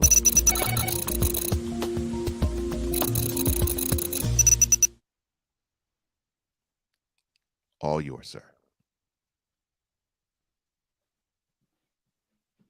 What the hell are the Raiders thinking? I know they greased the wheel back in 2018, and Mark Davis said, okay, you have my blessing if you want to play in the league. But Colin Kaepernick, and Wise is going to hate me for this, but I'm going to go ahead and speak it the way it needs to be spoken. Colin Kaepernick does not and should not get a chance. Here's why. He had money on the table in San Francisco. Granted, he had to deal with a lot of injuries. Problem is, he kept his mouth shut about those injuries and didn't inform his team. He opted out of his contract with a year to go. Okay, let me say that again as I look into this camera and I look into you guys. He opted out, O-U-T, out of his contract and left $20 million on the table. His play began to suck. His arm began to suck. And that's partially the problem of Greg Roman, okay, and also partially the problem of one Jim Harbaugh. I'll touch that later in the week. Would I like to see him back on the field? A part of me would. The other part of me is like, nah, bruh, you walked away. You walked away. You don't deserve another shot. Okay, and the Raiders are going to give you one. Guess what? You're not starting. They're going to give you a 2-year deal. Guess what? You're not starting. They're going to pay you some $32 billion, which is a little bit lower than the collusion suit. Guess what? You're not starting. So you impressed a lot of people with your workout. Guess what? You're not starting. You had a workout a couple of years ago, yet you changed the site and changed everything about it so no one would see you. Okay? I'll say it again. So no one would see you. I have a problem with that. You want to beg so much to get back into the league when you pushed yourself out? You pushed yourself out of the league. A league that you said is doing everything against you. When the truth of the matter is, your skills began to erode before us. Anyone who watched Colin Kaepernick knew he knew that that pistol offense, that run out, that read option. That's the term. That read option. That's the term I'm looking for. Thank you. You knew that read option backwards and forwards thanks to Chris All at Nevada, your alma mater. And then Greg Roman decided to incorporate it. Here's the problem. Teams figured you out, figured the 49ers out, and figured your style of play out. That's you. That's RG3. Unfortunately, that's becoming Lamar Jackson. The read option has been read. And unless you're going to develop an arm quickly, and not to say that it won't happen, you're not starting. You're going to be paid to ride the bench and be a scout team manager. Would it be good to see him back in the league? Yeah. Would it be good to see him start for a team? Of course. Problem is, he ain't getting that chance, nor will he get that chance. Now, can things change between now and August? Absolutely. Absolutely. And if things do change between now and August, I will look into this camera and look into you guys' eyes and say, I was wrong. All right? What I'm going off of is what I have seen and a gut feeling. And it's pretty simple. Colin Kaepernick, you're being paid hush money not to start. And then Wise could be correct. There's a team that could sneak up out of nowhere and give him a shot. I get it. I absolutely get it. And there could be a team that could give him a shot. The question is who? Who would take a chance on a 30-something-year-old quarterback whose skills eroded before our eyes beginning in 2015? Who would take that chance and anoint him a starter? Okay? And the other question that I have is, how quick would he get used to a new system? Because you ain't got Greg Roman anymore. Hell, you don't even have Mike Holmgren or Mike Shanahan that could really maximize your skills. Who's going to give him that chance and allow him to learn a brand new playbook and allow him to learn a brand new system? Because the clock's ticking. You have until now, until training camp, official start of training camp, to get the job done. Let's see it. That's Snowman's take. What's yours?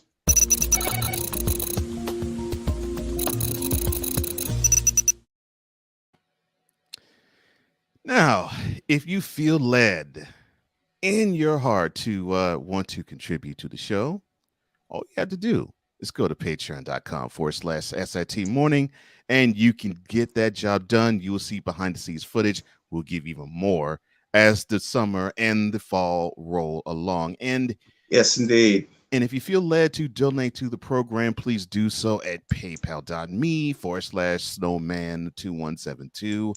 That is paypal.me/snowman2172. And that will definitely help not just the show, but it'll help personal causes as well, such as our partner here, Brian, recover from his cancer surgery. We're going to take a pause for the cause, and when we come back for the stretch drive, potluck? I think that's the best way you can describe it.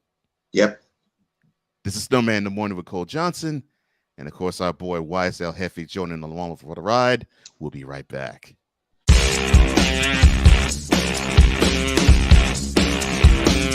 This is Snowman in the Morning.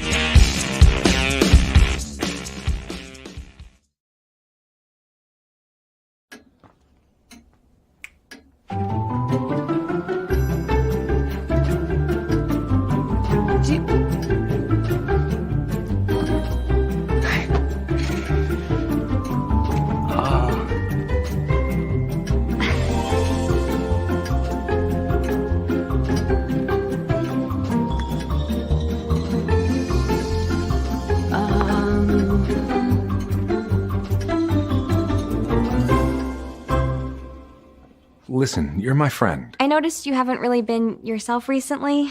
Yeah, I feel like something's up. How are you? Are you okay?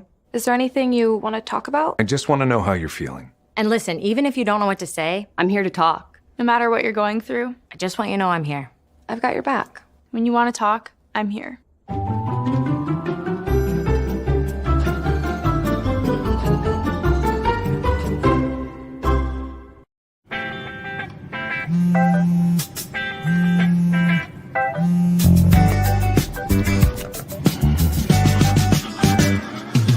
Baby, you see, you're so right for me, and I'm right for you. I love the things you do, like sweet tasting wine. Your lips are so divine. Your loving turns me on. My lonely days are gone. That's why I'm never gonna let you go. Never gonna let you go. Babe, I'm never gonna let you go. No, no, never gonna let you go. Baby, never gonna let you go. Never gonna let you go. Babe, I'm never gonna. Here you go. Thank you. Thank you. Never gonna let you go.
Hey guys, it's me, Isabella Gomez, filling in for Smokey Bear because he's got more to say than just, Only you can prevent wildfires. like, if you're outside enjoying a barbecue, don't let a hamburger distract you from fire safety. Make sure you aren't dumping your hot coals or ashes onto the ground because that could start a wildfire. So take wildfire prevention seriously and let's save the world one day at a time. Juntos con Smokey Bear, podemos hacerlo. Go to smokeybear.com to learn more about wildfire prevention.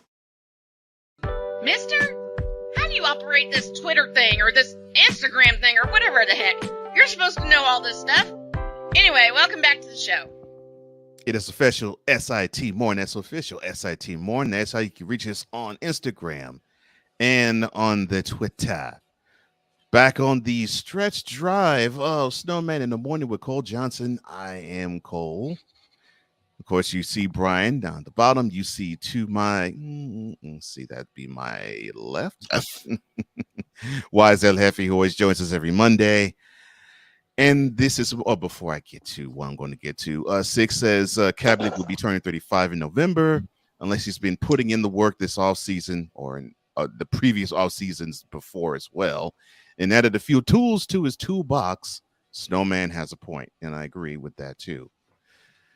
All right, so last week, one Mr. YZL Jefe decided to take a field trip to Orlando. So how was it, sir? It was a great experience, man. I learned so much. Right. There's so many things that I gotta share with you guys eventually. But yeah, there's a lot of things that's gonna to help all of us. Can't wait. I can't either. Cannot wait. I can't wait either. I was living vicariously through you all week. Oh man, I had a blast, man. I've met so many different. I know people. he did. I learned something big that's going to be big for us is on getting press passes. So that's going to be awesome. All right, look at that, learning, Yes. and Always. enjoying himself. Because my goal is for Snowman in the Morning to be at the Super Bowl. So well, we're going to work on that. Well, That's all. Work on that. Well, that's Arizona. Here we come. That's also his goal too. and he actually said that not this coming Super Bowl, but the Super Bowl after that. Yeah, I was thinking Las Vegas, but if my recovery goes when my recovery goes well, not if, but when, if we can get to Radio Row in Phoenix, Arizona, let's go to Phoenix, Arizona. Screw it. Let's start a tradition. Yeah, I'm about to say the 9 months is not off the table. Yeah, I agree. Nope, 9 months is not off the table. And folks that have been asking me this morning, I've been getting messages. I'm feeling good. I know I'm gonna go sit outside here in a little bit and just relax and take in the sun. And I know my wife's gonna be running around today. Shameless plug: the podcast will be up in 120 minutes when I edit everything and get it all ready. You can also pick up the podcast beginning tomorrow on Odyssey. Odyssey.com. Search Snowman in the Morning with Cole Johnson, as well as your other favorite podcast providers. Learning from Wise. Get it out there. So we're getting it out there. Listen, let's go for it. Let's go for it, fellas. Operation Phoenix. There's some new tools out there that I definitely need to share with you guys on helping us help monetization. That's what I'm talking about. I just got accepted into the Amazon influencer program. I'll break that down for y'all as well. All right. Yeah, listen, there's a lot of things that came from this experience that it's going to benefit all of us, and I'm excited to share it with you guys. I'm excited for you. We're excited to share it with you. Yeah, I'm excited to share it with you. I'm excited to hear all the details as well, and yeah, I'm definitely excited to see our individual platforms as well as the collective ones all take off simultaneously. Wednesday morning will be the official launch of 100 Days to Carolina.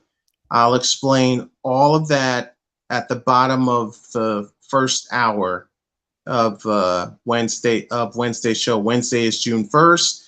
Right. It'll be the official launch, as I said, of 100 Days to Carolina. I told Cole about it. I've told Wise about it. I will make it public Wednesday morning at the bottom of hour 1. So when you all hear this, use the hashtag 100 Days to Carolina because the countdown begins on Wednesday. All right. So that starts when June starts. Okay. That's good to know. All right. So, so the goal is by the time we all are thinking about football, that's when you're going to be in Carolina. That's when we're going to be in Carolina. Settled. My wife's gonna have her truck. I'm gonna have my SUV going to games. I'll have my cane with me because I think I'm still gonna be a little bit wobbly, but I'm gonna be doing a lot more walking and stretching and everything. But A, I'm just glad to be home. B, I'm glad to be back in my office, which I gotta clean up a mess here and get it reorganized. But hey, my wife walked by and blew me a kiss this morning before she got on her way, so I'm pretty good. I'm good there.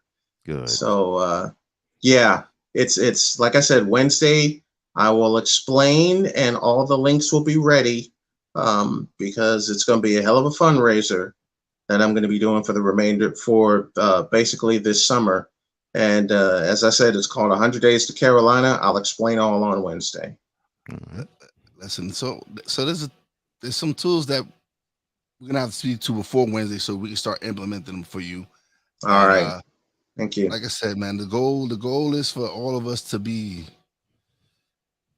coming into the new year. We're gonna be killing it. The goal is for all of us to be right where we're supposed to be at, as far as where we want our programs to be. Yes. And where we plan on taking this show and all our shows. Yeah. And I'm so excited for you guys. Wise, I'm excited for you. Cole, you know I'm excited for you. And Wise, I can't thank you enough for thinking so much of the show. Right. You know, that you took the knowledge of this show and you took it to Orlando, Florida this past weekend, and it means so much to be with you guys each and every morning. And I know I came in late. I had to make sure I got all my meds down and my breakfast, and can't skip any meals. I know I've been ordered by Dr. K. Can't skip any meals. Can't skip any meds, and I didn't. I got started early. I got started early this morning, which is good for me. You got to keep it up, brother, because we got big plans, man. We got big plans. We definitely got big plans. We need you to be a part of that. So no do what you got to do, and no doubt. Do what you got to do. Done. Absolutely done. If it requires us harassing you, then that's what we're gonna have to do. Then you have y'all got full permit. Y'all got full permission. My daughters are already staying on me about it. You know, my wife stays on me about it, and she told me last night, you know, if you're gonna go back to it full time, then you can't skip any meals. It doesn't matter if you check in late with your show. Just get your meals down, get your meds down. Make sure you have plenty of water, because listen, we need the Snowman at 100%. So yeah, bro. And I'm gonna get meals, there. No skipping meals, no skipping your pills, none of that. Yeah. No skipping. No skipping anything. I will be harassing you. Cole will be harassing you as well. Good. Good. Ultimate goal is to all of us see us thriving and succeeding, and like, listen, we all got big dreams. And they're not dreams no longer. They're gonna be, it's reality. They're gonna be goals. It's reality, man. They're goals. They're no longer dreams. They're goals. It's reality, brother. And we got so much things. I've learned about so many different tools, and we need you to start working on writing a book as well. So that's another thing. So it's a lot of things, brother. It's a lot of things we already got the title. About. We got a lot of things to talk about. So. We got to set up something one of these days for. We may actually have to when Snowman in the Morning, Cole Johnson goes off air. We may need to talk then. Yeah, one of these mornings we have to set up a conference call. Definitely. And I want to set it up for Wednesday, because Wednesday I will have enough strength to be, and I'm gonna talk my wife into dropping me off at a Starbucks where I have all my tools with me. I'll put on the headset, I'll put on the microphone, and we're just going to take care of business. That's it. We're just going to take care of business. Sounds like we're going to take it. We're going to take care of business. And I'm ready to get back out in the oh God. I'm getting to it. Oh, God. I just saw it. Oh, Sick says congratulations. Lord. Wise. Sick also says Wise at Jefe is definitely into reconnaissance, but then he hits us with this. Amber alert. Ben Simmons was seen on stage with Right Said Fred singing "I'm Too Sexy." And if you have seen this gentleman, do like what Sick has done. Report him to Snowman in the Morning with Cole Johnson, because we want to direct him to where he really needs to be, not on stage with Right Said Fred, but on a basketball court in the NBA. I can't believe Right Said Fred was worked into the Monday program. Dear Lord. This man has not seen the NBA court for now 11 plus months. So if you've seen this gentleman, report him to Snowman in the Morning. Be as diligent as Sick Dicky has been. And you too will be a champion and a hero of a player that may find his way again. No, he won't. I'll stop that. I'll stop that noise right now. No, he won't. I mean, we'll save all that. We'll save all that for tomorrow. We got to get out of here. Yeah, we do. But before we do get out of here, Sick, to give you a preview, will Ben Simmons right his own ship and actually become a viable NBA player? Woo! Hell no. To the no, no, no. Hell to the no. Hell to the no. To the no, no, no. Listen. I figured you'd like that. And before we go, Sick says we need Snowman with a fly cane and a rubber tip. with June coming around the corner, Father's Day is going to be looking joyous. Damn right it is. Yeah, it is. Damn right it is. Yeah, it is. Spending time with my kids and my grandkids. Hell yeah, it is. And I love that. The month of June is especially special for me. Not only it being Father's Day, but Celebrate my a big beautiful wife turns 50. Yeah, you celebrate on the 22nd. I celebrate an important birthday, and I celebrate my anniversary. That's right. Your anniversary is June 2. That's right. I forgot about that. Her birthday's the 22nd. Our anniversary is the 25th. And I had someone ask me this morning why we chose the 25th of June as the day we get married. It would have been at the time my dad's 84th birthday, and it just seemed right to choose the 25th of June as the day we get married. And plus that's especially special for me because, like I said, it would have been my dad's birthday, and every year I celebrate my dad's birthday, and there are days I miss him more than others. So that's why we chose the 25th of June as our wedding day. Well, I'm sure your father's smiling down, seeing old Dr. K, and he says, "Son, job well done." Yep. Job well done. Yep. She has done a wonderful job taking care of you, especially these last 2 months. Oh man. And 6 says, you know, Snowman, I always go left field. And that's the greatest, that's why we love you, thing. Sig. And that's why we love you. And to everyone in the chat, thank y'all for this morning. Thank you, Cole Johnson. Thank you, Wise El Jefe.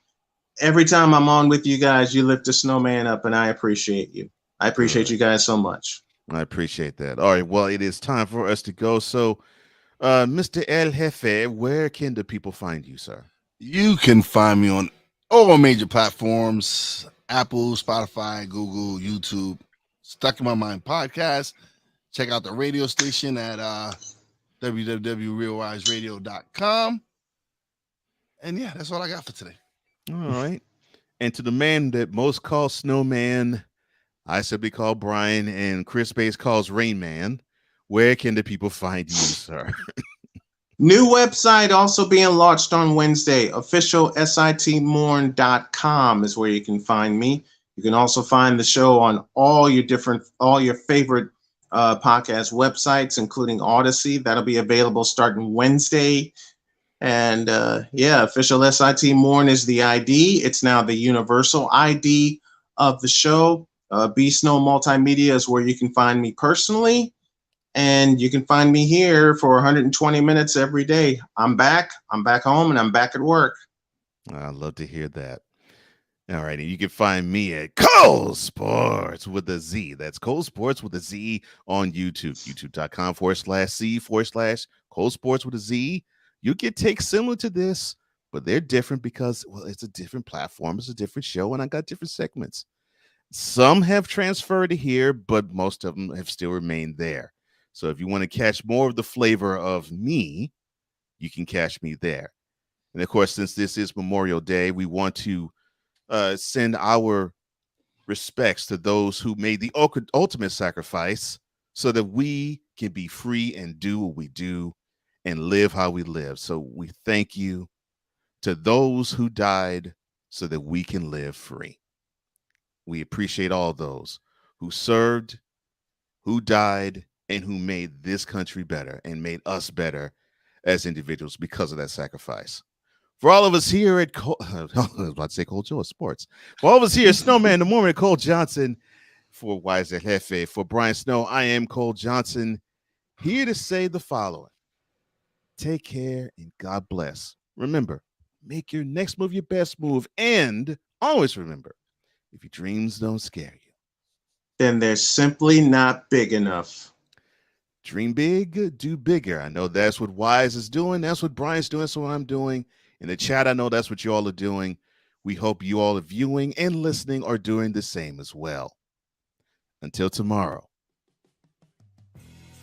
more of the NBA Finals we preview a little bit of MLB, a little bit of the NFL, and some Game 7s from NHL.